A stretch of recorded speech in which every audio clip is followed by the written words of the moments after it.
يا مساء الفل على قلوبكم الجميلة، اخباركم ايه؟ وحشتوني.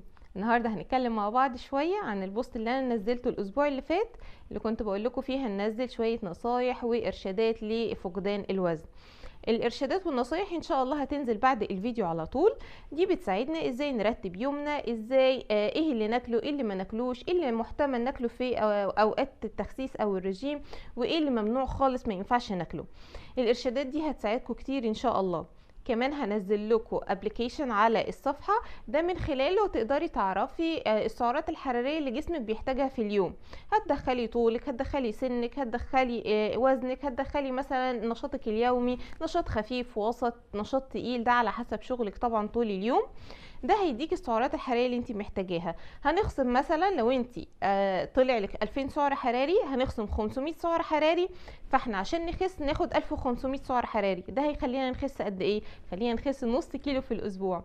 ايه ده يا دكتور، نص كيلو ده قليل جدا. يا جماعه هقول لكم، ودي انا الجمله دي بعيدها كتير جدا، اللي بيجي ببطء بيروح ببطء، واللي بيجي بسرعه بيروح بسرعه. اولا احنا عايزين نفقد دهون، مش عايزين نفقد صحتنا، مش عايزين نخسر ميه من جسمنا، مش عايزين نقلل الكتله العضليه اللي موجوده في جسمنا. فان شاء الله الابلكيشن مع النصايح هتفيدكم كتير. انا مرضتش انزل لكم زي ما كل الصفحات الكتير بتعمل، ان انا انزل دايت مثلا بشكل معين، نظام معين، في فطار ايه وغدا ايه وعشاء ايه. انا مش مع ده قوي. ليه؟ نظام الدايت اللي ينفع ليا ما ينفعش ليكي، نظام الدايت اللي يناسب ظروفي وحياتي اليومية برضو ما ينفعش ليكي. كل واحد ليه ظروف معينة، ليه طبيعة في الأكل معينة، ليه أفضلية في الأكل معينة، ليه بعد الشر ممكن حالة مرضية معينة. يعني أنا الدايت مثلا اللي بعمله لو حد جالي عنده أنيميا، مش هيبقى زي الدايت اللي بعمله لحد عنده نقص في الكالسيوم، مش هيبقى برضو زي الدايت اللي بعمله لحد جالي عنده سمنة وجاله سكر من النوع التاني بسبب السمنة. فكل واحد فينا دايت بيناسبه، بيناسب حياته، بيناسب طبيعة جسمه، بيناسب أفضليته في الأكل. عشان كده أنا ما ينفعش أنزل لكم دايت 1 2 3 فطار غدا عشاء، لكن النصايح هتبقى أفيد كتير وأحسن لكم. أنا عايزك أنت تبقي طبيبة نفسك، انت تبقى عارفة ايه اللي هيتخنك وايه اللي هيخسسك. كمان هنزل لكم جداول للسعرات الحرارية، او اسمها جداول البدائل الغذائية. يعني مثلا نص رغيف بيدينا قد ايه من الرز، بيدينا قد ايه من المكرونة، كل ده بيدينا قد ايه سعر حراري. يعني انا مثلا عايزة نص رغيف مش عايزة اكله، انا ممكن اكل كوباية مكرونة مثلا، مكرونه مطبوخه. الجداول دي هتعرفك القصه دي، بس انا بسطتها لكم شويه لان هي الجداول دي كتيره جدا، يعني هتوهوا فيها شويه، فانا حاولت ابسطها بقدر الامكان. يبقى معانا جداول، معانا سعراتنا الحراريه، معانا نصايح ان شاء الله هننسى في الدهون ومش هنعرفها تاني.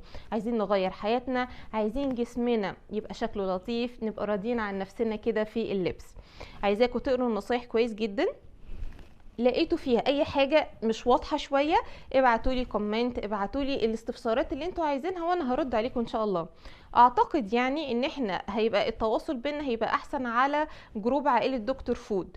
البيج هي ليميتد شويه، فعلى الجروب اللي حابب ينزل اي بوست يسال وانا هجاوبه. اجابتي وسؤاله هيفيد ناس كتير، هيفيد كل اللي موجود على الجروب. لكن على الصفحه الدنيا بتبقى قليله شويه. المسجات يستحسن يعني بلاش مسجات، لان السؤال هيبقى سؤال واجابه ليا انا وانتي، لكن ممكن سؤالك انتي واجابتك يفيد ناس تانية كتير على الكومنت بيج او على الهوم بتاعت البيج بتاعتنا.